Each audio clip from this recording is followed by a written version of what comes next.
Hello friends, अपने last दो lectures में रेसिडेंट का कॉन्सेप्ट भी देख चुके हैं एंड डोमेस्टिक टेरिटरी यानी कि व्हाट इकोनॉमिक टेरिटरी और व्हाट इंडियन टेरिटरी का भी कॉन्सेप्ट देख चुके हैं। तो आज उसी को अपने क्या कर रहे हैं, आगे बढ़ा रहे हैं। So again we have already studied the concept of what resident and what domestic territory. दूसरा नाम क्या था, इकोनॉमिक टेरिटरी और व्हाट इंडियन टेरिटरी। तो आज जो डिस्कस करने वाले हैं दैट इज व्हाट, देख लीजिए, डोमेस्टिक प्रोडक्ट और व्हाट नेशनल प्रोडक्ट। तो national product and what domestic product आज का ये अपना डिस्कशन है। देखिए मैं इसको यहां पे नोटबुक में लेके आ रखा हूं।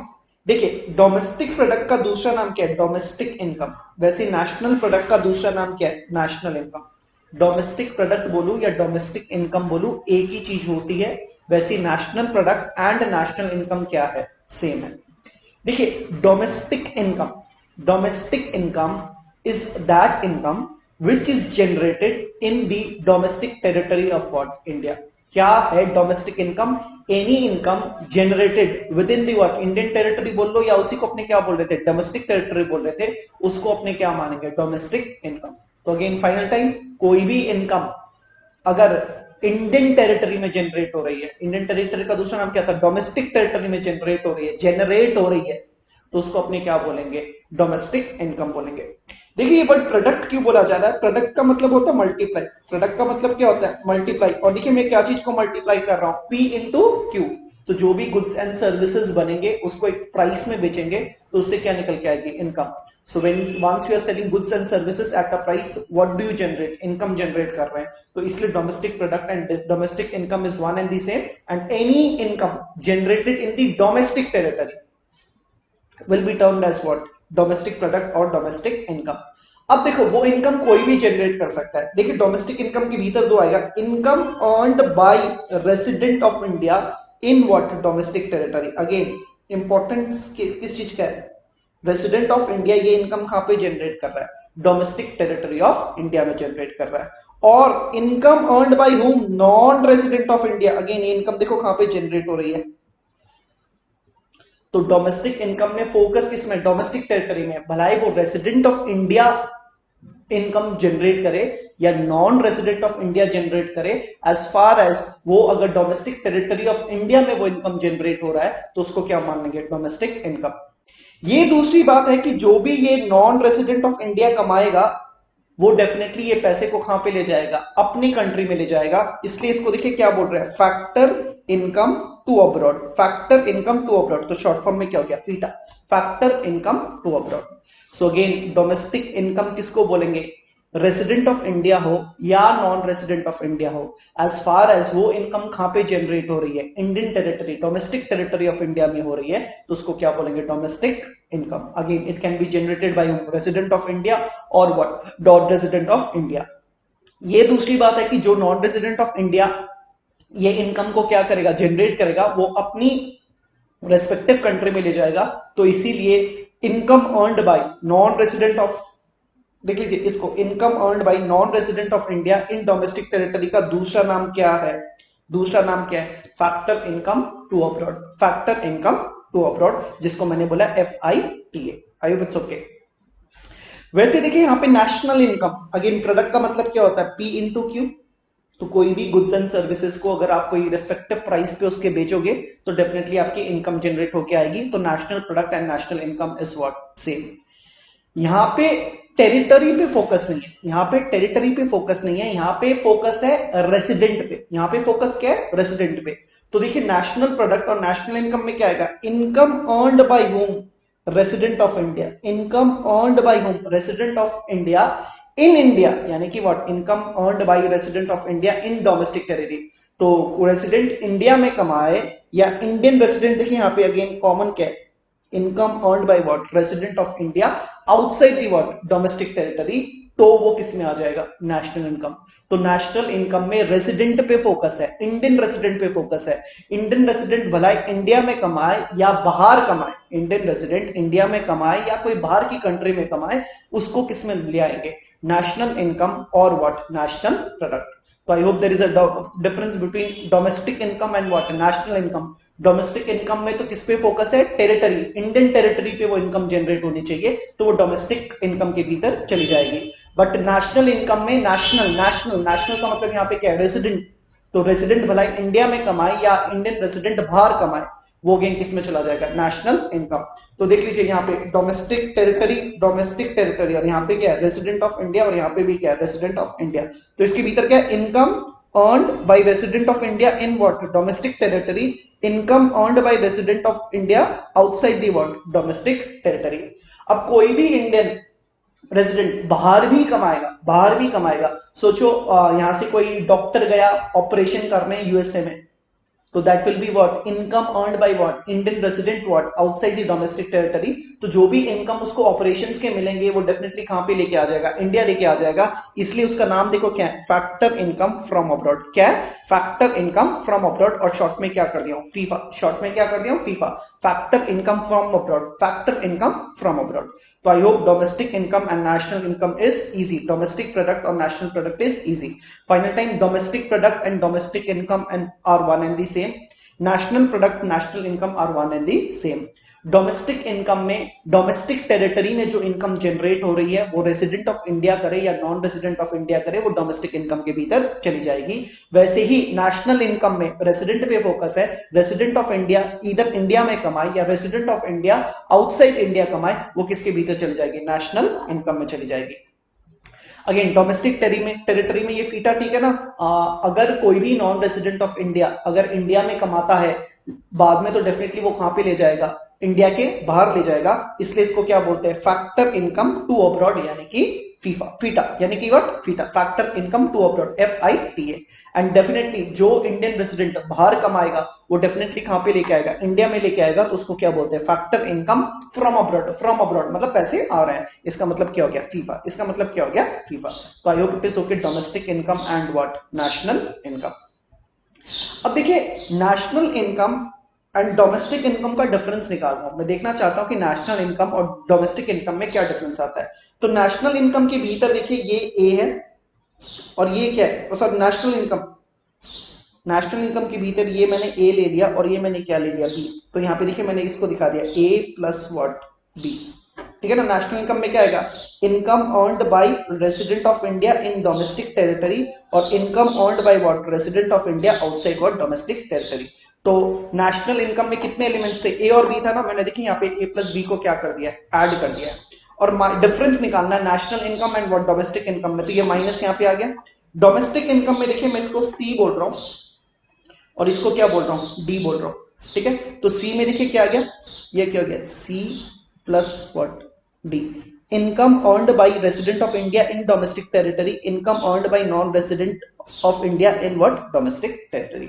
तो नेशनल इनकम के भीतर दो एलिमेंट्स थे, ए एंड बी को प्लस कर लिया हूं और माइनस क्या करना है, डोमेस्टिक इनकम। डोमेस्टिक इनकम भीतर दो एलिमेंट थे, C and D. So A plus B minus what, C plus D. अगर आप देखोगे तो ये देखिए income earned by resident of India in domestic territory, income earn, देखो ये दोनों कॉमन है, ए एंड सी कॉमन है, तो मैथमेटिकली मैंने इसको क्या कर दिया, काट दिया है। तो बचा क्या, B, income earned by resident of India outside what, domestic territory. तो जिसको क्या बोल रहे हैं, FIFA, income earned by resident of India outside domestic territory. तो रेसिडेंट ऑफ इंडिया बाहर कमाया तो डेफिनेटली वो इंडिया में लेके आएगा। तो देखिए बी का दूसरा नाम क्या था, बी का दूसरा नाम क्या था, देख लीजिए फीफा। तो यहाँ पे मैंने बी का नाम क्या रख दिया, फीफा। और ये डी देखिए, ये डी देखिए, डी क्या है, फीटा है। तो बी बचा और क्या बचा, डी बचा, तो क्या बच गया, फीफा माइनस फीटा। एंड देख लीजिए national income minus domestic income, FIFA minus FITA को क्या बोलते हैं, NFIA। क्या बोलते हैं, NFIA, net factor income from abroad, net factor income from abroad. तो देख लीजिए क्या क्या बचा है, एक बी बचा है और एक क्या बचा है, डी बचा है। बी का दूसरा नाम देख लीजिए क्या था, बी का दूसरा नाम क्या था, फीफा। और वैसे डी का दूसरा नाम क्या था, फीटा। देख लीजिए फीफा और फीटा, तो फीफा माइनस फीटा। तो again national income minus domestic income के लिए में कितना बचा, FIFA minus FITA. FIFA minus FITA is equal to what, NFIA, that is net factor income from abroad. That is what, net factor income from abroad. So what is the difference between what, national income and domestic income? तो उसका answer क्या होगा, net factor income from abroad। तो I hope ये maths ठीक है। अब देखिए मैं यहाँ पे NI को अगर सब्जेक्ट ऑफ द फॉर्मूला बनाऊं तो क्या निकल के आएगा, NFIA plus what domestic income, तो ये और कर दिया। और अगर मैं डोमेस्टिक इनकम को क्या बनाऊंगा, सब्जेक्ट बनाऊंगा, तो क्या आएगा N I minus what N F I A. तो देखिए मेन फॉर्मूला तो ये है, मेन फॉर्मूला तो क्या है, ये है। आपको हो सकता है कि नेशनल इनकम को सब्जेक्ट ऑफ द फॉर्मूला बनाना पड़े, यानी कि नेशनल इनकम को लेफ्ट हैंड साइड रखना पड़े, या डोमेस्टिक इनकम को सिर्फ लेफ्ट हैंड साइड रखना पड़े, तो आपके ये थोड़े इक्वेशंस बदल जाएंगे। It's okay. तो देखिए यहाँ पे क्या लिखा हुआ है, domestic product, it is the value of all the final goods and services produced within the what domestic territory, within the domestic territory by all the producers। all का मतलब क्या होगा, resident of India and what non resident of India। तो as far as domestic territory में वो goods and services produce हो रहे हैं, तो उसकी इनकम कहाँ पे जनरेट हो रही है, इंडिया में जनरेट हो रही है, तो उसको क्या बोलेंगे, domestic income. It is the value of what all the final goods and services produced by home, देखिए रेसिडेंट्स पे फोकस है, ऑफ अ कंट्री विदिन और what outside in a financial year. ठीक है ना। तो डोमेस्टिक टेरिटरी में जो भी इनकम जनरेट हो रही है by what buying and selling of goods and services, तो क्या बन जाएगा डोमेस्टिक। एंड अदरवाइज रेसिडेंट पे अगर फोकस करेंगे तो क्या निकल के आ जाएगा, नेशनल। ठीक है। फॉर्मूला देख लीजिए, नेशनल प्रोडक्ट का मतलब क्या था, नेशनल इनकम। नेशनल इनकम का फॉर्मूला क्या हो गया, domestic income plus what N F I A. Domestic product का डोमेस्टिक इनकम, डोमेस्टिक इनकम क्या होगा, national income minus what N F I A. देखिए ये जो भी फॉर्मूलाज आ रहा है इसी से आ रहा है, N I minus what D I is equal to what N F I A, यही सीखे ना। तो देख लीजिए दोनों फॉर्मूला इसी से आ रहा है। तो सिर्फ नेशनल इनकम निकालूंगा तो डेफिनेटली डोमेस्टिक इनकम उस तरफ ले जाऊंगा तो क्या हो जाएगा, N F I A plus क्या हो जाएगा, डी आई। तो देख लीजिए national income is equal to what D I plus N F I A. And वैसे अगर आप डोमेस्टिक इनकम को सब्जेक्ट ऑफ द फॉर्मूला बनाओगे तो क्या निकल जाएगा, national income minus what N F I A.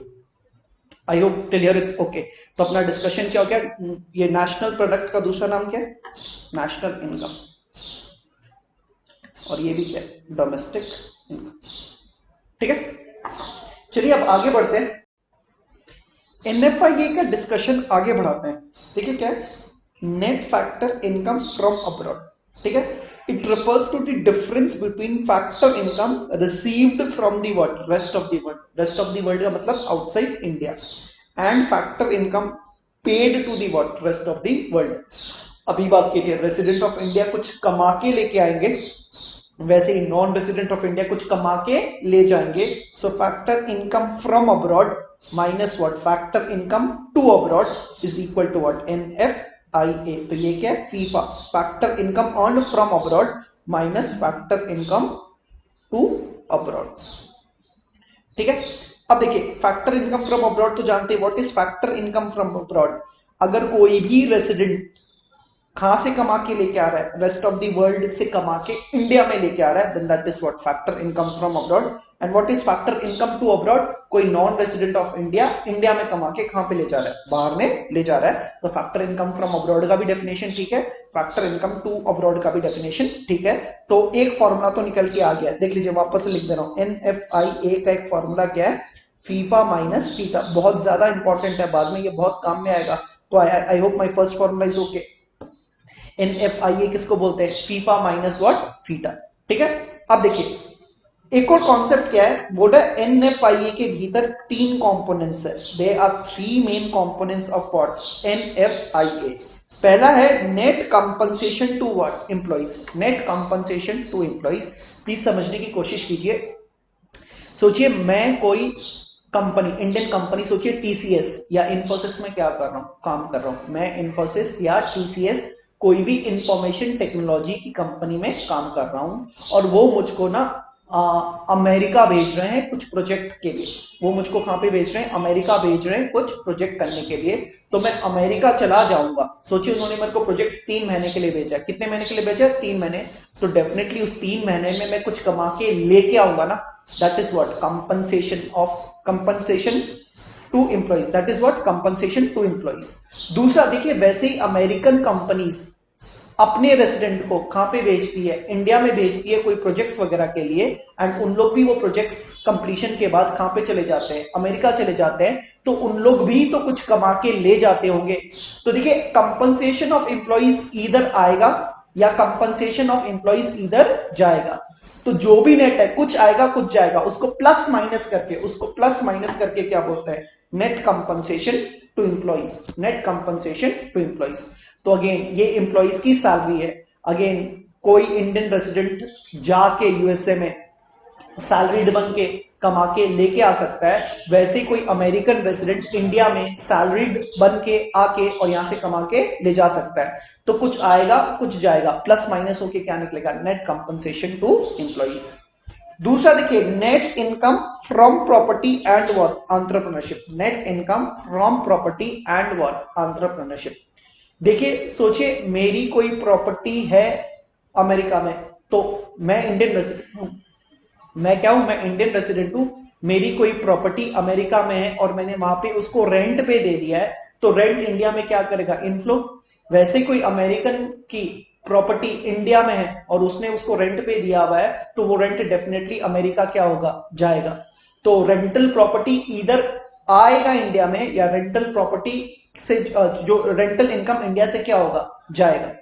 तो अगेन ये जो भी प्लस एंड माइनस निकल के आएगा, that will be what, net income from what, property, net income from what, property. तो is this okay, I may have a what building in America, I may give it on rent, तो वहां से rental income आता है। वैसे ही कोई American का यहाँ पे इंडिया में क्या होगा, कोई बिल्डिंग होगी और उसने किसी को यहाँ पे रेंट पे दिया है, तो जो भी रेंटल इनकम आएगी वो कहां पे चली जाएगी, अमेरिका चली जाएगी। तो अगेन कुछ आएगा कुछ जाएगा, दोनों को प्लस माइनस करके क्या बोल सकता हूं, net income from what, property and what, entrepreneurship, and what, entrepreneurship. तो सोचो मैंने कोई कंपनी के शेयर्स अमेरिका में खरीद रखे हैं, तो वहां से मुझको अर्निंग्स या डिविडेंड आ सकता है। वैसे ही अमेरिकन वाले ने भी इंडिया में क्या किया होगा, कुछ शेयर्स खरीद सकते हैं, एंड यहाँ पे जो भी डिविडेंड उस पे मिलेगा तो वो कहां पे चला जाएगा, अमेरिका में चला जाएगा। तो हो सकता है कि डिविडेंड इनकम आए, हो सकता है डिविडेंड इनकम जाए। तो अगेन प्लस माइनस होके क्या हो जाएगा, अगेन वो net income from property and entrepreneurship में चला जाएगा।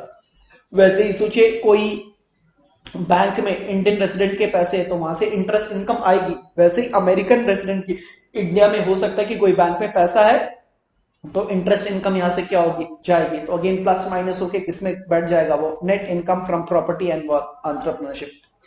नेक्स्ट देखिए क्या, नेट रिटेन्ड अर्निंग्स। क्या है नेट रिटेन्ड अर्निंग्स? इन्फोसिस एक इंडियन कंपनी है, उसने अपनी एक कंपनी कहां पे खोली हुई है, यूएसए में भी खोली हुई है।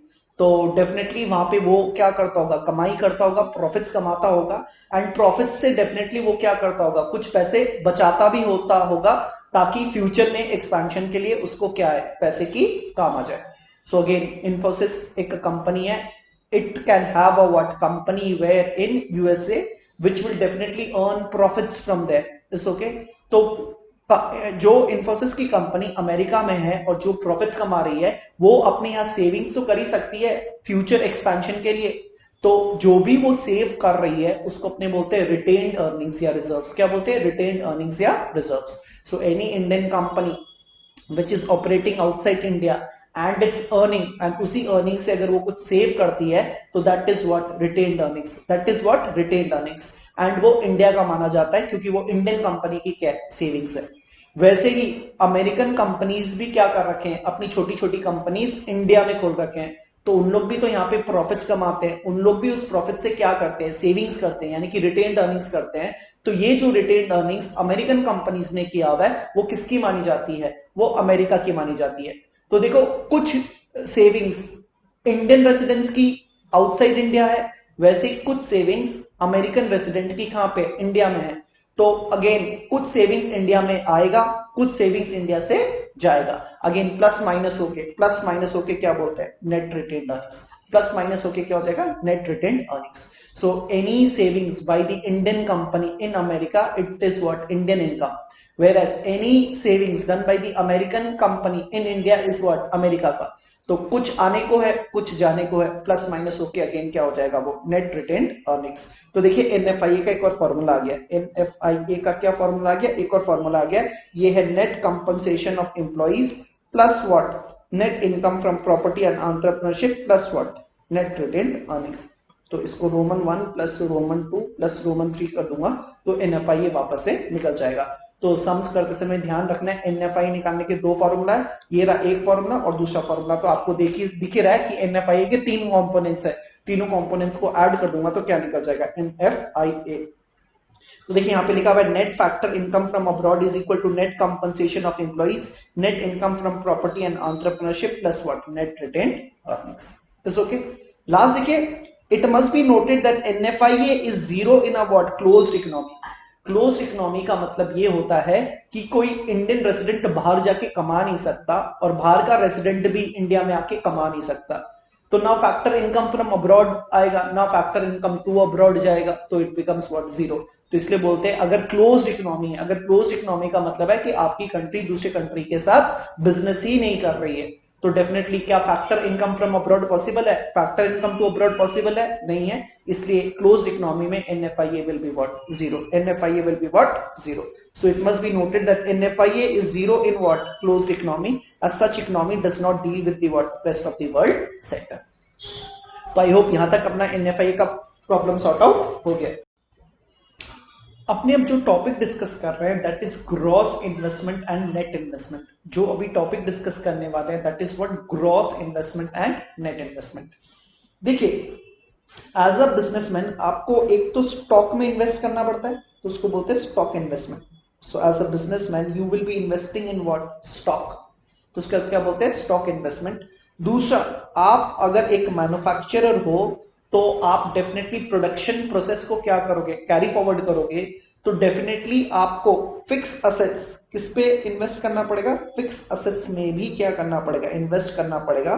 For example machinery, equipments, buildings, जो कि आपके प्रोडक्शन प्रोसेस को कैरी ऑन करने में क्या करेंगे? हेल्प करेंगे। So as a businessman you have to invest in what? Stock and what? Fix assets. Fix assets का मतलब क्या होता है? मशीनरी, इक्विपमेंट्स और what? Building which will help you to carry forward your what? Production process. It's okay.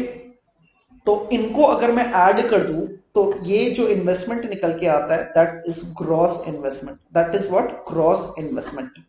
तो कोई भी particular year में अगर आप स्टॉक में इन्वेस्ट कर रहे हो and what? Machineries, equipment, buildings, जो भी आपके प्रोडक्शन प्रोसेस को कैरी फॉरवर्ड करने में हेल्प करेंगे, तो उसको अपने क्या बोलेंगे? Gross investment. So gross investment is the summation of stock investment plus investment in what? Fix assets, plus investment in fix assets. And what are these fix assets? These will help you to carry forward your what? Production process. अब देखिए जो भी gross investment आपका निकल के आएगा, जो भी आपका ग्रॉस इन्वेस्टमेंट निकल के आएगा, उससे देखिए मैं माइनस क्या कर रहा हूं? डेप्रीशिएशन। उससे मैं क्या माइनस कर रहा हूं? Depreciation. Please try to understand, कोई भी असेट की वैल्यू विद टाइम क्या होती है? गिरते हुए जाती है। तो विद पैसेज ऑफ टाइम कोई भी फिक्स असेट, मशीनरी की वैल्यू क्या होती जाएगी? गिरते हुए जाएगी। ये जो वैल्यू गिर रही है ये एक तरह का नुकसान है एंड इस नुकसान को क्या बोलते हैं? डेप्रीशिएशन। इस नुकसान को क्या बोलते हैं? डेप्रीशिएशन। तो जो आपने ग्रॉस इन्वेस्ट किया था विद पैसेज ऑफ टाइम उसकी वैल्यू गिरेगी, उससे आपको क्या होगा? लॉस होगा। उस लॉस को अगर मैं माइनस कर दूं तो मेरा क्या निकल के आएगा? देखो नेट इन्वेस्टमेंट। क्या निकल के आएगा? Net investment. तो अगेन ग्रॉस इन्वेस्टमेंट कैसे निकालोगे? स्टॉक में जो भी इन्वेस्टमेंट है प्लस फिक्स असेट्स में जो भी इन्वेस्टमेंट है उसका अगर मैं समेशन ले लूं तो क्या निकल जाएगा? Gross investment. दूसरा, ग्रॉस इन्वेस्टमेंट से आपको क्या माइनस करना है? डेप्रीशिएशन। तो विद पैसेज ऑफ टाइम आपकी असेट की वैल्यू क्या होती है? गिरते हुए जाती है, तो उसको अपने क्या बोलते हैं? डेप्रीशिएशन। तो gross investment minus depreciation is equal to what? Net investment. देखिए इसको बहुत अच्छे से यहां पे डिफाइन किया हुआ है। ग्रॉस इन्वेस्टमेंट देखिए टोटल इन्वेस्टमेंट और कैपिटल फॉर्मेशन। इन्वेस्टमेंट का दूसरा नाम क्या है? Capital formation in one financial year is called what? Gross investment. तो जितना भी आप इन्वेस्ट कर रहे हो या जितना भी आप कैपिटल फॉर्मेशन कर रहे हो in one year, that is what? Gross investment. It includes addition of real capital assets such as but not financial assets। देखिए आपका इन्वेस्टमेंट शेयर्स एंड डिवेंचर्स में भी हो सकता है, आपका investment shares and debentures of other companies में भी हो सकता है, but does it help you to carry on your production process? No. तो इसीलिए उन तरह के इन्वेस्टमेंट्स को अपने ग्रॉस इन्वेस्टमेंट्स के भीतर शामिल नहीं करते हैं। अपने किसको करेंगे? बस रियल कैपिटल असेट्स। और ये रियल कैपिटल असेट्स देखिए क्या है? रियल कैपिटल असेट्स और investments increases the what? Productive capacity of the economy, hence creates what additional jobs and what output. तो बोल रहा है जब आप इन्वेस्टमेंट की बात कर रहे हो तो आप रियल असेट्स में जो इन्वेस्ट करोगे उसी को ग्रॉस इन्वेस्टमेंट में लेंगे। अगर आप कोई फाइनेंशियल असेट्स में इन्वेस्ट कर रहे हो तो उसको अपने ग्रॉस इन्वेस्टमेंट के भीतर नहीं ले सकते हैं, क्योंकि अभी बात किए थे ग्रॉस इन्वेस्टमेंट में वो असेट्स आते हैं जो कि आपके प्रोडक्शन प्रोसेस को कैरी ऑन करने में हेल्प करते हैं। तो जो भी आपका फाइनेंशियल असेट्स है, शेयर्स, डिवेंचर्स, ये भी इन्वेस्टमेंट्स है, but since it does not help you to carry on your what production process, we do not include in the definition of what gross investment. और देखिए ग्रॉस इन्वेस्टमेंट में दो तरह का इन्वेस्टमेंट कौन सा है, ये देखिए ए कौन सा है, stock investment, that is raw material, work in progress and what finish goods. तो स्टॉक इन्वेस्टमेंट में क्या है, raw material, work in progress and what finish goods. सोचिए आप एक पेन बना रहे हो तो प्लास्टिक का भी तो आपको स्टॉक मेंटेन करना पड़ेगा, दैट इज रॉ मटेरियल्स। सोचिए सिर्फ पेन का कैप बना हुआ है तो वो भी तो आपके लिए स्टॉक है, that is what work in progress. और पूरा का पूरा पेन अगर बना हुआ है और वो आपके गोडाउन में पड़ा हुआ है, then that is a what finish goods.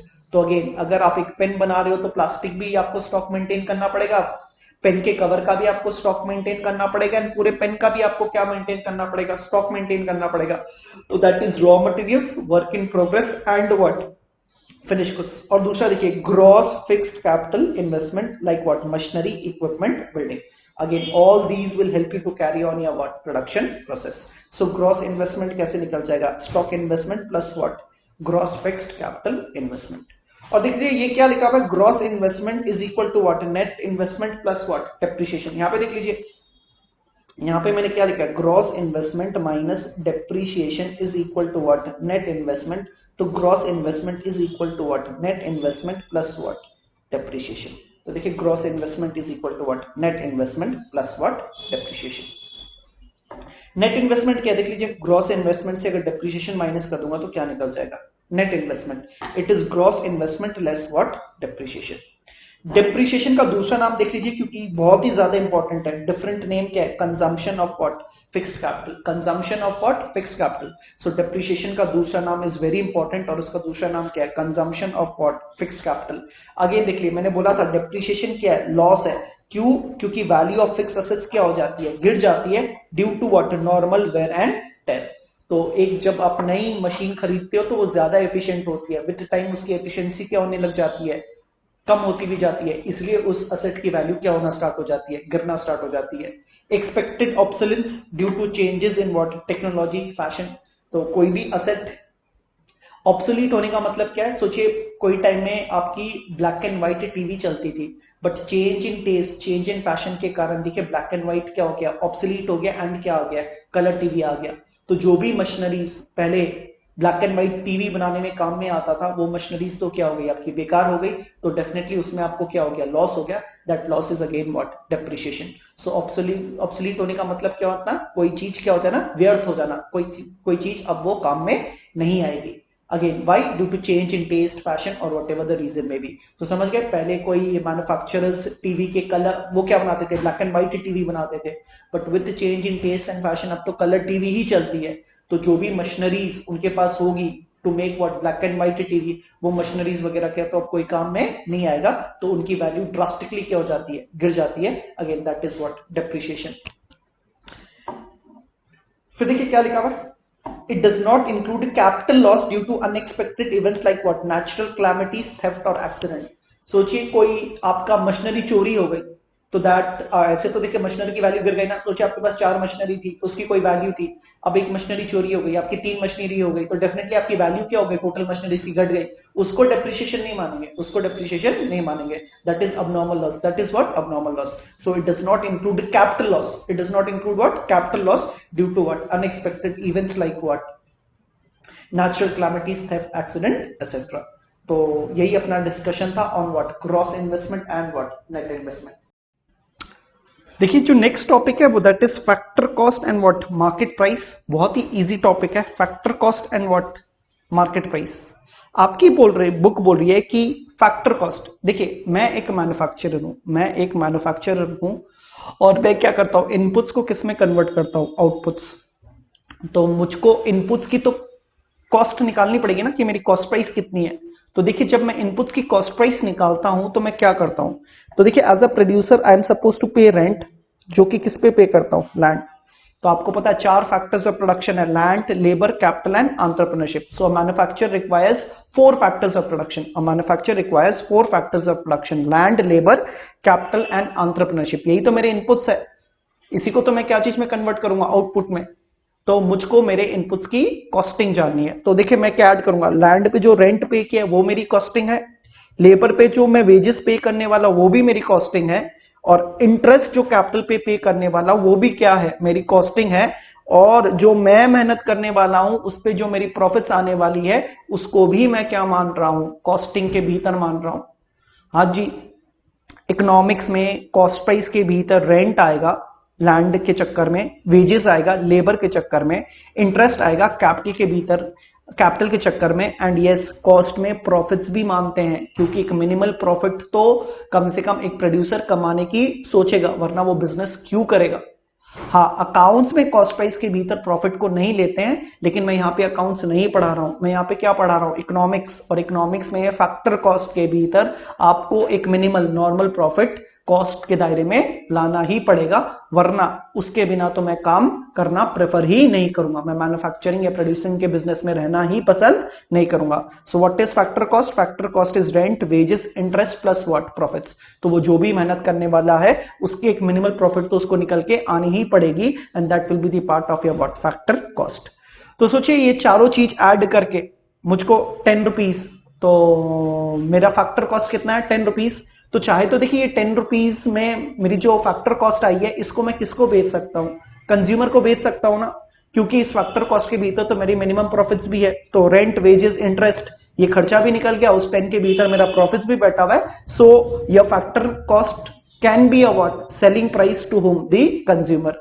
But नहीं, आप ये फैक्टर कॉस्ट जो 10 लाए हो, आप देखोगे कि आप ये कस्टमर को 10 चार्ज नहीं कर पाओगे। अभी देखना, आप कस्टमर को 10 से ज्यादा चार्ज करोगे, क्योंकि जो भी प्रोड्यूसर गुड्स एंड सर्विसेज बनाता है ना, उस पे गवर्नमेंट उनको क्या मांगती है, इनडायरेक्ट टैक्स मांगती है।